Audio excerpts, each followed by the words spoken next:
Ahoj, ahoj, ahoj. Ja vás vítam v mojom programe Poradňa s Martinom Drugdom.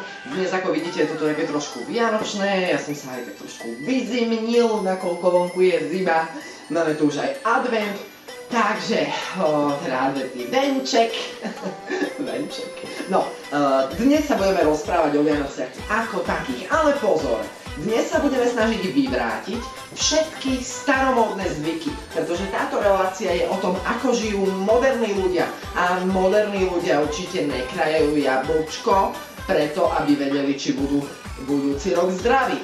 Takže ja tu dnes na to nebudem sám, ja tu mám odborníčku na moderné Vianoce, moju kamošku, dáme pani Janka. Dobrý deň. Dobrý deň. Ahoj.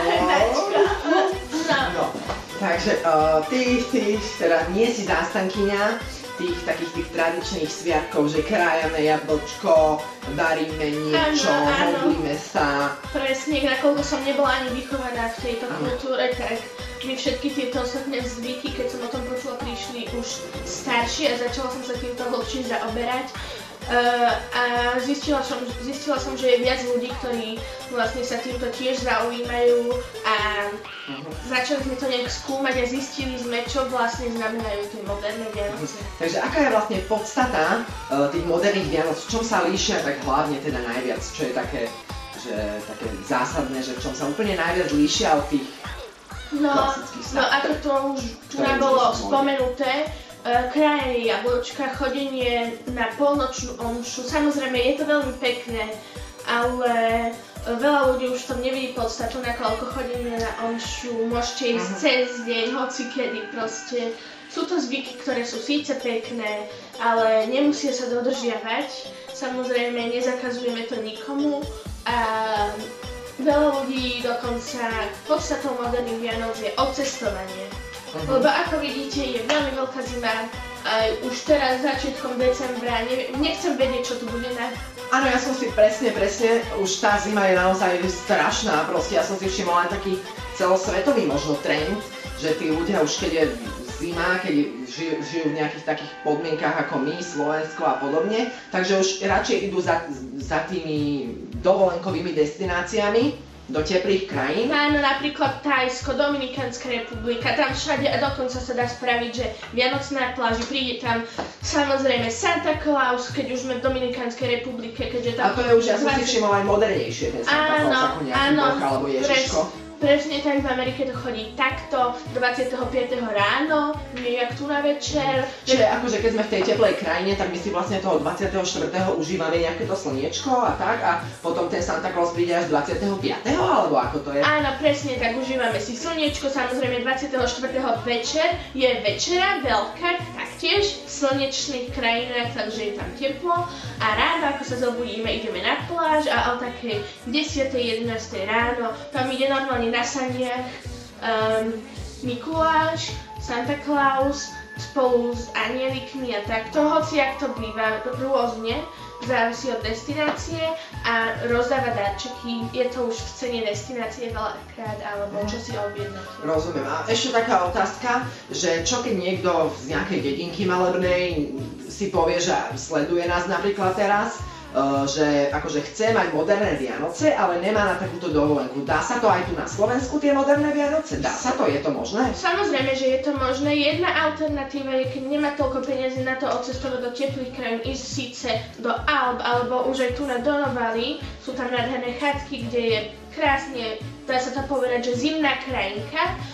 Máte tam krb, okolo vás snežík, vy si tam vlastne ste len tam, môžete si tam postaviť stromček, alebo keď ani na toto nemáte, lebo je tiež troška drahšia záležitosť, tak môžeme zostať doma. Ako vidíme, máme tu už modernejší adventný veniec. Inak toto je adventný veniec, dobre, že si povedala Janka, spoločnosti Green Art, ktorá sponzoruje nás kvetmi a inými dekoráciami. Je to sieť kvetinárstiev, dá sa povedať najväčšie kvetinárstvo na Slovensku, takže Green Art.